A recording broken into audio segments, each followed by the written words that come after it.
Alors, je dis à Makaï, et c'est ouais, en 3 points, Église catholique et colonisation.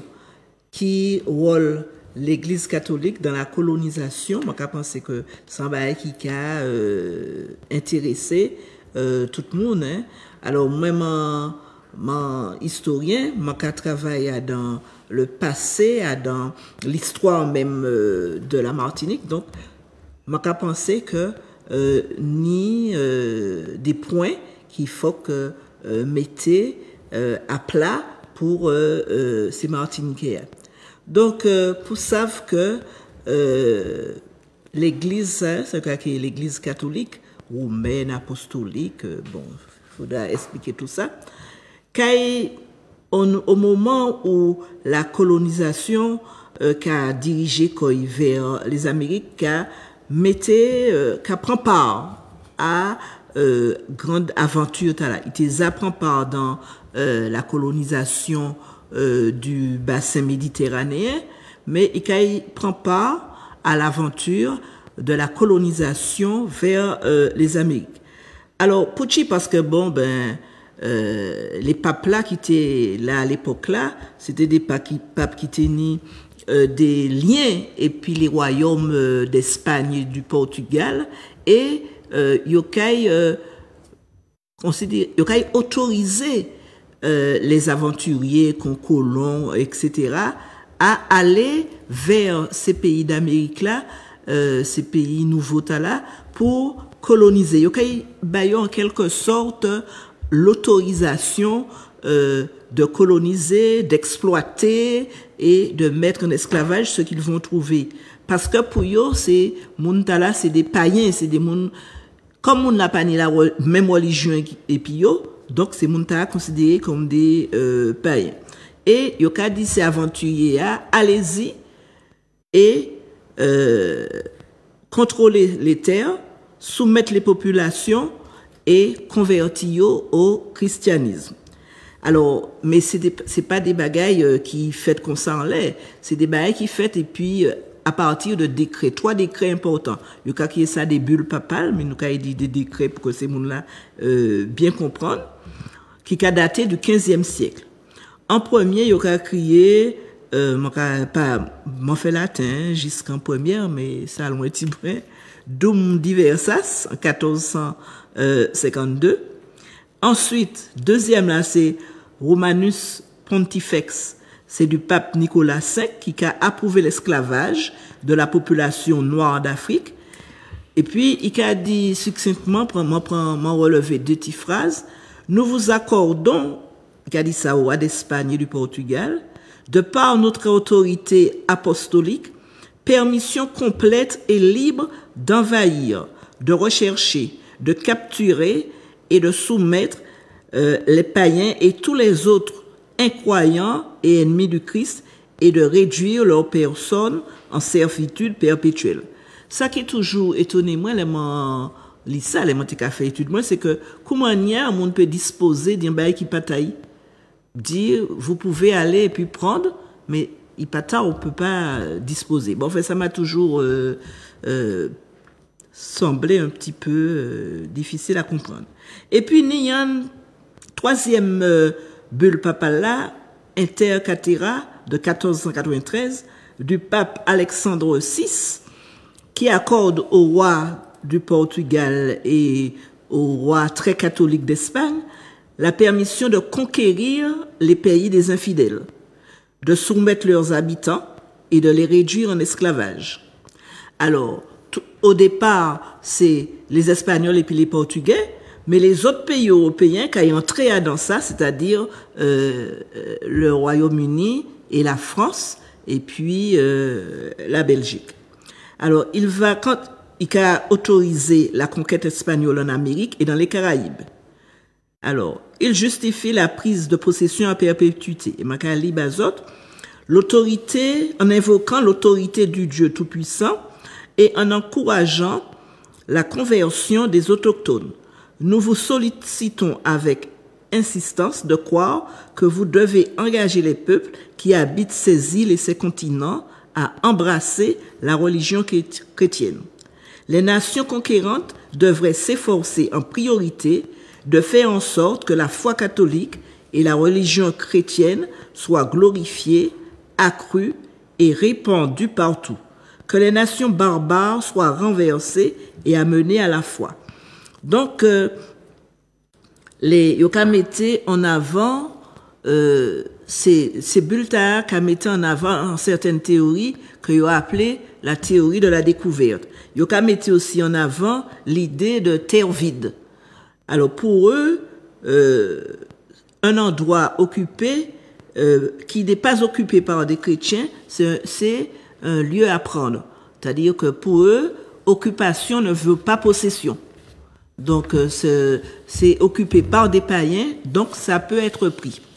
Donc tous ces territoires étaient considérés libres d'accès pour les Européens chrétiens, quel que soit le nombre de personnes qui y vivaient déjà, ou bien quel que soit l'état d'avancement de leur civilisation. Donc ces bulles papales, pontificales, et l'idée de terre vide vont fusionner et puis vont donner un concept juridique connu sous le nom de doctrine de la découverte. Alors, c'est une doctrine qui a été remise en question parce qu'il ne s'agissait pas de découverte, puisque ces terres n'étaient pas vides d'hommes, de civilisation et puis de culture. Alors, ces pratiques ont été dénoncées. Déjà, au XVIe siècle, ça a été dénoncé par un historien missionnaire, Bartolomé de las Casas, mais il a dénoncé les pratiques des colons espagnols et il a essayé de défendre les droits des Amérindiens, mais il n'a pas toujours été entendu. Donc ça, c'est un premier élément, ces bulles papales qui autorisent les explorateurs, qui autorisent les Espagnols, les Portugais à entrer sur ces territoires, à prendre ces territoires et à évangéliser ces peuples. Et puis, plus près de nous, concernant la colonisation française, il y a le Code noir. Dans le Code noir de 1685, dans le préambule du Code noir, il ne faut pas oublier que la France, la royauté française, c'était la fille aînée de l'Église. Donc, il s'agit de maintenir la discipline de l'Église catholique, apostolique et romaine dans les colonies françaises. Et 2 articles vont permettre d'encadrer les esclavagisés. Alors, l'article 2 qui dit « Tous les esclaves qui seront dans nos îles seront baptisés et instruits dans la religion catholique, apostolique et romaine. » Alors, c'est l'intégration immédiate, entière, dans la vie religieuse catholique. Donc, outre le baptême, il est quelquefois donné une instruction au catéchisme. Alors, ce qu'on peut dire, c'est quelque chose de forcé. Il n'y a pas d'accord. On est baptisé parce que si on a un maître qui le veut bien, c'est la volonté du maître, à ce moment-là, on est baptisé. Et puis, l'article 3 qui dit « Nous interdisons tout exercice public d'autres religions que la religion catholique, apostolique et romaine. Voulons que les contrevenants soient punis comme rebelles et désobéissant à nos commandements. » C'est-à-dire que les Africains déportés ne pouvaient pas pratiquer leur religion, même s'ils s'en souvenaient. Ils ne pouvaient pas pratiquer leur religion et on ne leur demande pas s'ils veulent pratiquer la religion catholique, apostolique et romaine. Donc, une grande partie de la vie de l'esclavagisé sera conditionnée par sa catholicité. Donc, on a vu que ceux qui sont baptisés pourront être enterrés dans des lieux prévus à cet effet. Ceux qui n'ont pas eu le temps d'être baptisés, eh bien, ils seront enterrés là où ils sont morts. Donc, ça c'est la deuxième partie. Et puis la troisième partie, Après, plus récemment, plus près de nous, pour montrer la mainmise de la religion catholique, apostolique et romaine sur non seulement les esclavagisés, mais aussi sur les colonisés. La religion, l'Église catholique met en place trois mouvements: acceptation, résignation et soumission. Et dans ces trois éléments-là, la population, le peuple est obligé de se conformer.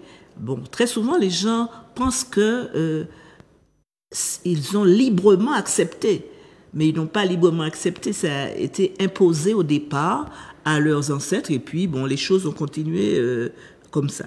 Donc, plus récemment, on a aussi, dans les années 50, dans ce début du XXe siècle, on a, par exemple, je prends deux exemples, les ouvriers, les gens qui votaient, par exemple, communistes, bon, parce que je connais ça, étaient excommuniés. Et excommuniés en grande pompe, c'était dans la chair, tu vois, le prêtre debout, il va excommunier monsieur Untel parce qu'il a voté, il sait, on est venu lui dire que monsieur Untel a voté communiste, il sera excommunié et il lui demande de sortir de l'église s'il est là. Et puis, dans les églises, il y avait aussi des formes d'apartheid. Des formes d'apartheid, parce que je prends cet exemple-là, il y avait des bancs qui étaient réservés, par exemple, aux béquets, et où les gens de couleur, il était interdit aux gens de couleur de venir s'asseoir, par exemple. Des formes d'apartheid comme ça, au moment des sacrements, à ce moment-là, il y avait des gens qui étaient acceptés, d'autres qui n'étaient pas acceptés. Et puis, ma dernière partie, je vais prendre après, c'est justement les contestations, comment ce qui s'est passé, ce qui se passe actuellement. Je vais parler du Canada, je vais parler de la Guyane, où l'évêque de Guyane a quand même, en 2020, je crois, il a fait avant de partir, il a fait une grande messe où il a demandé pardon. Donc je vais donner ces mots.